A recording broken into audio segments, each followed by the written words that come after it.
Hello my dear friends, my students. 12वीची परीक्षा अगदी 2 ते 3 दिवसावर येऊन ठेपलेली आहे. आपण पूर्ण वर्षभरामध्ये पूर्ण फिजिक्सचा स्टडी केलेलाच आहे.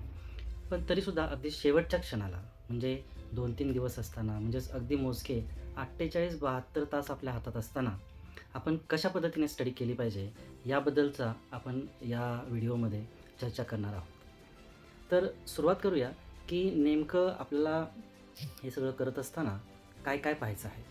आपण या ठिकाणी पाहू शकतो, की हाय यील्ड डेरिव्हेशन्स आपल्याला कुठल्या पद्धतीचे स्टडी करता येतील. त्याचबरोबर कशा पद्धतीने आपण आन्सर रायटिंग केली पाहिजे आणि अगदी शेवटच्या क्षणाला म्हणजे 3 दिवसामध्ये आपण रिव्हिजनचा कशा पद्धतीने प्लॅन केला पाहिजे, हे आपण या व्हिडिओमध्ये पाहणार आहोत. तर बेसिकली आपल्या सगळ्यांना हे माहीतच आहे, की जो पूर्ण पेपर आहे, तो एकूण पेपर जरी 70 मार्काचा तुम्हाला लिहायचा असला, तरी त्याच्यामध्ये असणारे एकूण मार्क हे 98 आहेत. ए सेक्शन जर पाहिला तर तो 18 मार्काचा आहे. बी सेक्शन जो आहे तो 16 मार्काचा आहे. सी सेक्शन सेक्शन जो आहे तो 24 मार्क्सचा आहे आणि सेक्शन डी जो आहे तो 12 मार्क्सचा. अशा पद्धतीचे एकूण 4 सेक्शन्स आपल्याला सॉल्व्ह करायचे आहेत. त्याचबरोबर आपण जर पाहिलं डिफिकल्टी लेव्हलची, तर साधारणपणे 29 मार्काचे जे क्वेश्चन्स आपल्याला विचारले जाणार आहेत, ते अगदी ईझी टाईपचे असणार आहेत आणि ॲव्हरेज टाईपमध्ये जर आपण पाहिलं तर साधारण 49 मार्क्सचे जे क्वेश्चन्स आहेत, ते ॲव्हरेज टाईपचे क्वेश्चन्स आपल्याला विचारले जातील आणि जर डिफिकल्ट लेव्हलचा आपण विचार केला तर फक्त 20 मार्क्सचे क्वेश्चन्स जे आहेत ते डिफिकल्ट आहेत आणि मग आपण ओव्हरऑल जर विचार केला तर आपण या ठिकाणी पाहू शकतो पहा, की 70 मार्क जो स्कोअर करायचा आपल्याला 70, तर ते 70 मार्क स्कोअर करणं हे अतिशय बेसिक टाईपचा स्टडी करूनसुद्धा पॉसिबल आहे. त्यामुळं कुठल्याही पद्धतीचं घाबरून न जाता शेवटच्या क्षणी आपण व्यवस्थित स्टेबल राहून स्टडी किती करतोय हे जास्त महत्त्वाचं आहे. स्ट्रॅटेजिक इंटेल, चॅप्टर वेटेज कशा पद्धतीचं आहे आणि आपण जर पूर्ण लेसन्स जे आहेत आपले हे जर 2 प्रकारे डिवाईड केले, टायर 1 आणि टायर 2 अशा पद्धतीने जर आपण त्याला डिवाईड केलं म्हणजे हेवी हिटर्स कुठले आहेत आणि माइल्ड रेंजचे लेसन्स कुठले आहेत असं जर आपण त्याला डिवाईड केलं, तर आपण पाहू शकतो 7 मार्काचं वेटेज असणारे लेसन्स जसं की रोटेशनल डायनॅमिक्स आहे, मेकॅनिकल प्रॉपर्टीज ऑफ फ्लुइड्स आहे, kinetic energy, kinetic theory of gases and radiation आहे, थर्मोडायनॅमिक्स आहे, वेव्ह ऑप्टिक्स आहे, इलेक्ट्रोमॅग्नेटिक इंडक्शन. हे जे लेसन्स आहेत, हे लेसन्स एकूण 7-7 मार्काचं वेटेज असणार आहे. त्याचबरोबर आपल्याकडे काही लेसन्स आहेत जसं की असोलेशन आहे, सुपरपोजिशन ऑफ वेव्ह आहे, इलेक्ट्रोस्टॅटिक्स आहे, करंट इलेक्ट्रिसिटी आहे, AC सर्किट आहे, structure of atoms and nuclei आहे. हे लेसन्स जे आहेत ते 4 मार्काला आणि विथ ऑप्शन जर त्याचा विचार केला तर हे लेसन्स 5 आणि 6 मार्काला विचारले जाणारे पण लेसन्स आहेत. टियर 1मध्ये जे लेसन्स आपण पाहतोय याचा जास्तीत जास्त फोकस्ड स्टडी आपण यावेळी करणं अपेक्षित आहे. आता एखाद्या क्वेश्चनचं जर परफेक्ट आन्सर आपल्याला द्यायचं असेल तर ते आपण कशा पद्धतीनं देऊ शकतो, ते आपण बऱ्याचशा वेळेस एखादा आन्सर लिहित असताना त्याची प्रॅक्टिस आपण केलेलीच आहे. पण स्टील ते आपल्याला या पद्धतीने लिहिता येऊ शकतं. फॉर एक्झाम्पल काही रूल्स त्या ठिकाणी आहेत. जसं की एखादा क्वेश्चन जर असेल तर त्या ठिकाणी तुम्हाला पहिल्यांदा त्याचं इंट्रोडक्शन लिहायला पाहिजे. त्याच्यानंतर त्याची डायग्राम काढणं गरजेचं आहे. त्याच्यानंतर त्याच्या रिलेटेड कुठला लॉ आहे का ते पाहणं गरजेचं आहे. त्याच्यानंतर त्याच्यात काही लॉजिक स्टेप्स आहेत का ते पाहणं गरजेचं आहे आणि मग शेवटी तुम्हाला त्याचं कन्क्लुजन कशा पद्धतीने लिहायला पाहिजे ते महत्त्वपूर्ण ठरू शकतं. जसं आपण या ठिकाणी पाहू शकता, यामध्ये कशा पद्धतीने ते सोडवलेलं आहे हे तुम्हाला इथे पाहायला मिळेल या स्लाईडवरती. तर हां, so you can observe here introduction part. याचं हे इंट्रोडक्शन आहे, या क्वेश्चनचं इंट्रोडक्शन. पॅरलल प्लेट कॅपॅसिटरबद्दल क्वेश्चन आहे. यामध्ये we have written introduction first, then we have drawn the diagram, then we have written the law related to that, then there is a logical step. ह्या काही logical steps आहेत आणि मग आपण शेवटी कन्क्लूड करतोय C = A ε0D which is the related formula. तर या फ्लोनी आपण जाणं आवश्यक आहे.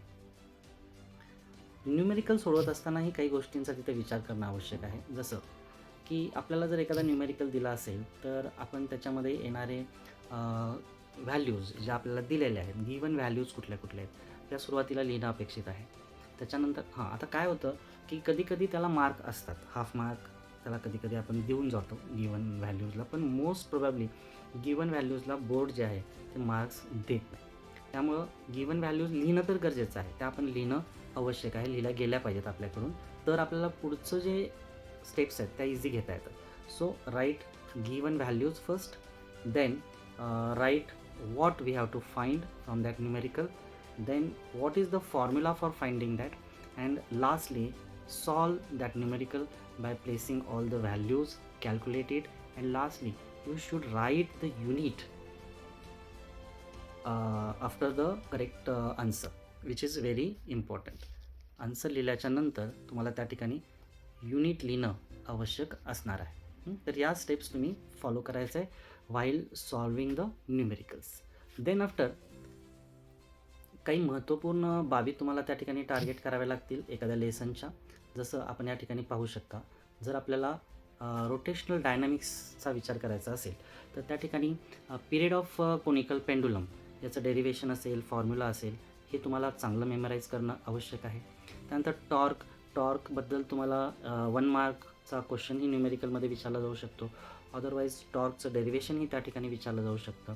सो पूर्ण जी स्टेप आहे ती व्यवस्थितपणे समजून घ्यायचं आहे. मी आत्ता नंतर तुम्हाला त्याच्याबद्दलही सांगणार आहे की त्या स्टेप्स कशा तुम्ही सोडवणं आवश्यक आहे.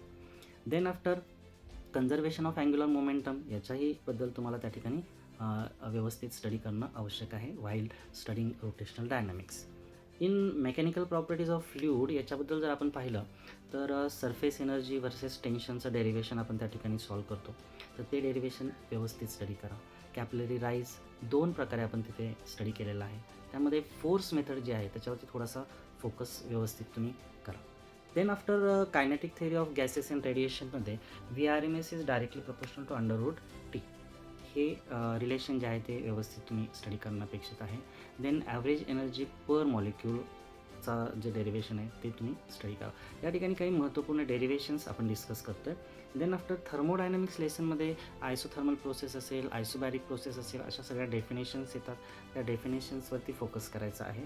देन आसोलेशन्स या लेसनमध्ये सुद्धा F is equals to -kx याचं म्हणजे याच्या रिलेटेड डेफिनेशन असेल. याच्यावरून आपण सिम्पल हार्मोनिक मोशनचा फॉर्म्युला डिराईव्ह करतो, म्हणजेच डिफरन्शियल इक्वेशन ऑफ SHM ते पूर्ण डेरिवेशन असेल. एनर्जी एक्सप्रेशन आहे, ते एनर्जी एक्सप्रेशन तुम्हाला त्या लेसनमध्ये स्टडी करायचं आहे. देन सिम्पल पेंडुलमचं जे पूर्ण डेरिवेशन आहे तेही या आसोलेशन्स लेसनमधून महत्त्वपूर्ण आहे, तेही स्टडी करायचं आहे. Then when we discuss about the superposition of waves हे पाहत असताना amplitude of resultant wave that is R is equals to जो फॉर्म्युला आपण डिराईव्ह करतो by adding 2 different waves X1 आणि X2 या 2 वेव्स Y1 आणि Y2 या 2 वेव्स ॲड करून आपण सुपरपोजिशन ऑफ वेव्हमध्ये जे कॅपिटल A फाइंड आउट करतो. हेच आपण आसोलेशनचा विचार केला तर तिथं X1 X2 आणि जो रिझल्टंट ॲम्प्लिट्यूड आहे तो Rने फाइंड आउट करतो. या ठिकाणी सुपरपोजिशन ऑफ वेव्हमध्ये Y1 + Y2 आणि जो रिझल्टंट ॲम्प्लिट्यूड आहे तो आपण कॅपिटल Aने डिनोट करतो. त्या दोन्हीही जे डेरिवेशन्स आहेत ते म्हणजे सिमिलर आहेत अगदी. एक जर डेरिवेशन तुम्ही चांगला स्टडी केला तर दुसरा लिहू शकता, अशा टाईपचे हे डेरिवेशन्स आहेत. तर ते व्यवस्थित तुम्ही करायचे आहेत. ओके. त्याच्यानंतर हार्मोनिक्सची डेफिनेशन असेल, ओव्हरटोनची डेफिनेशन असेल, हे स्टडी करा. क्लोज पाईपमध्ये तयार होणारे हार्मोनिक्स किती, ओव्हरटोन्स किती याचे डेरिवेशन्स आपण लर्न केले आहेत ते लर्न करायचे आहेत.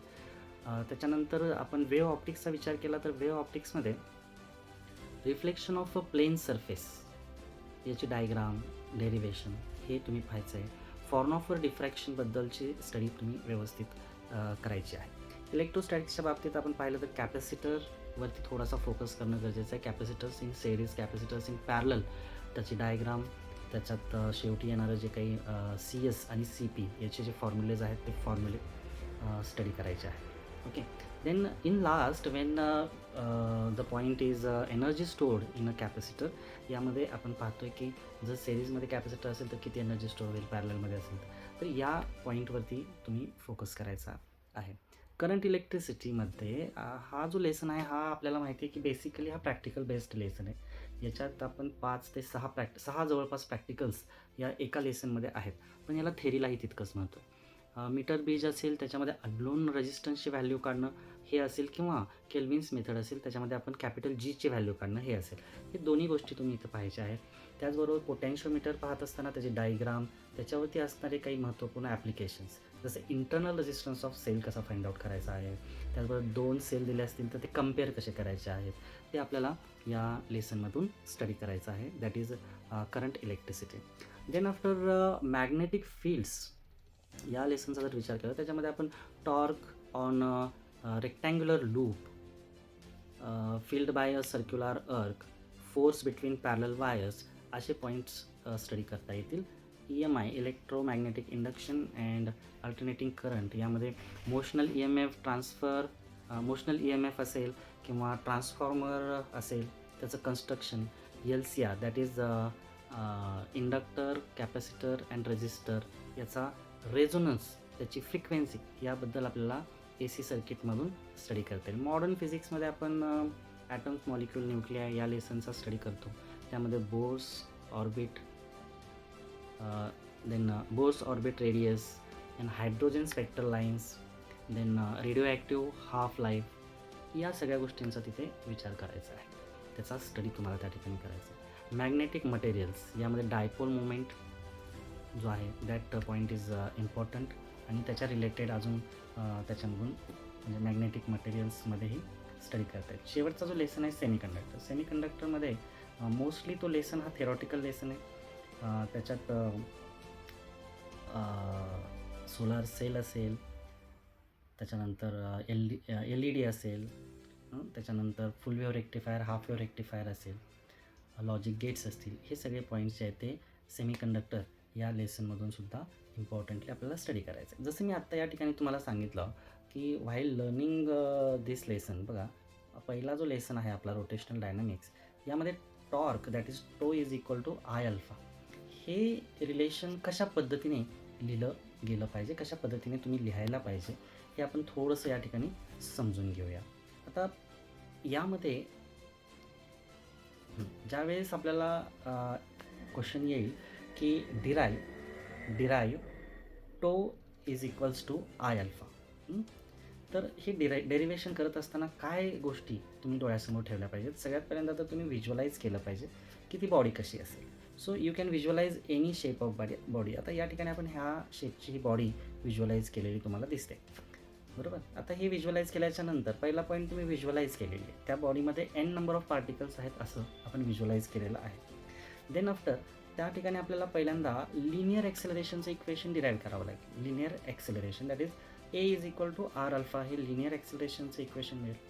Then we have to consider a force that is F equal to MA, then F equal to M in bracket R alpha, आणि मग टॉर्ककडे जायचं. टॉर्क म्हणजेच लिनियर अँग्युलर फोर्स आहे. टॉर्क काय आहे? Angular force. So tau is equal to R cross F असं त्याचं इक्वेशन असेल, आणि मग आपल्याला हे सगळं कंबाईन करायचं आहे, आणि टोटल टो म्हणजेच टो 1, टो 2, टो 3 असे वेगवेगळ्या पार्टिकलसाठी मिळणारे टो, या पार्टिकलसाठी मिळणारा टो 1, याच्यासाठी मिळणारा टो 2, अजून 2-3 पार्टिकल असतील तर टो 3, असे सगळे ॲड करून जे टोटल मिळणारं टॉर्क आहे त्या ठिकाणी, ते टॉर्क किती असेल? That is the point number 6, that is result.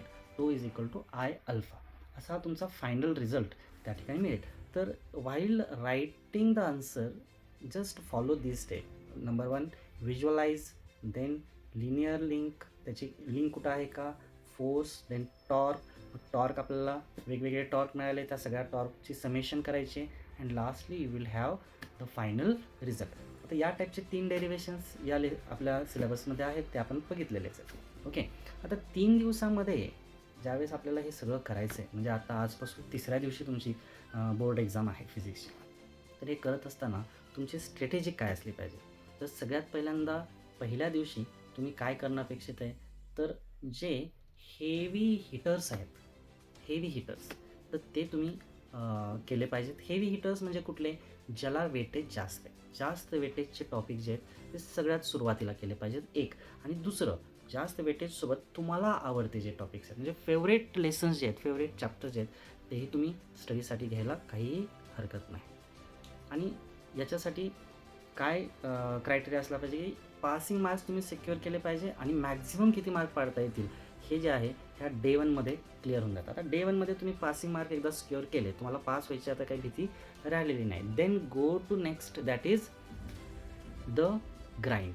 आता तुम्हाला काय करायचं आहे, त्याच्यामध्ये अजून जास्तीत जास्त कशा पद्धतीचे मार्क पाडता येतील त्यासाठी तुम्हाला दुसऱ्या दिवशी प्रयत्न करायचा. म्हणजे मीडियम वेटेज असतील आणि इझी चॅप्टर्स असतील तर याच्यावरती तुम्हाला फोकस करायचं. आता मीडियम वेटेज आणि इझी चॅप्टर्स कुठले आहेत, जसं की असोलेशन्स आहे, थर्मोडायनामिक्स आहे, सुपरपोजिशन ऑफ वेव्ह, याच्यावरती तुम्ही डे 2ला प्रयत्न करू शकता. आणि lastly you have to cleanup करायचं आहे तुम्हाला. क्लीनअप करायचं म्हणजे काय की अजून याच्यामध्ये चांगल्या पद्धतीचे मार्क्स कसे ॲड करता येतील हे तुम्हाला त्याच्यावरती फोकस करायचं. सो लो वेटेजचे लेसन्स घ्या एकदम शेवटच्या दिवशी आणि हार्ड लेसन्स थोडंसं करण्याचा प्रयत्न करा शेवटच्या दिवशी. पण एक लक्षात ठेवा, कुठलीही नवीन कॉन्सेप्ट शेवटच्या दिवसामध्ये करायला घेऊ नका. म्हणजे शेवटच्या 24 तासामध्ये कुठल्याही पद्धतीची नवीन कॉन्सेप्टला टच करू नका. ज्याला तुम्ही वर्षभरामध्ये पाहिलेलं नाही अशी कुठलाही पॉईंट शेवटच्या दिवशी स्टडीसाठी घेऊ नका.